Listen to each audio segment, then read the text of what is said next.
জমিদার বাবু, আপনি আমার বাবাকে মারছেন কেন? তোর বাবা আমার জমিনে চাষ করবে না বলছে। আপনি আমাদের জমি জোর করে দখল করে আমার বাবাকে দিয়ে চাষ করাবেন? করবেন না। তোর বাবা যদি চাষ না করে এই জমিতে মেরে পুঁতে দেবে এখন। বাবা চলো, থানায় চলো।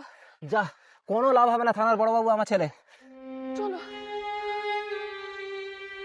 বাবা, কি রে Bhagat? You are under arrest বাবা। ভগত, তুই তোর বাবাকে অ্যারেস্ট করবি? মা, আমি একজন আইনের রক্ষক, আর আইনের কাছে বাবা মা বলে কিচ্ছু হয় না।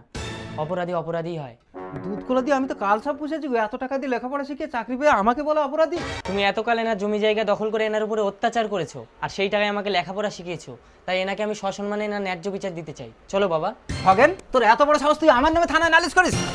চলো বাবা। আমার জমি জায়গা তোমাদের সব দিয়ে দেবো, তুমি আমার স্বামীকে ছেড়ে দিতে বলো না। হ্যাঁ খগেন, তো সব জমি আমি ছেড়ে দেবো। শুধু জমি না, তুমি এই বাড়ির চাকর হয়ে আমার ঠাকুরদাকে খুন করে এই বাড়ি দখল করে রেখেছো, সেটাও দিতে হবে। ঠিক আছে, দিয়ে দেবো।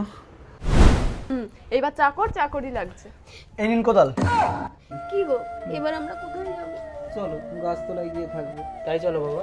দাঁড়াও, আমার সমস্ত সম্পত্তির মালিক আমার একমাত্র মেয়ে পৌলমী। এই পৌলমীর সঙ্গে আমি ভগতের বিয়ে দিয়ে সমস্ত সম্পত্তির মালিক আমি ভগতকে করতে চাই।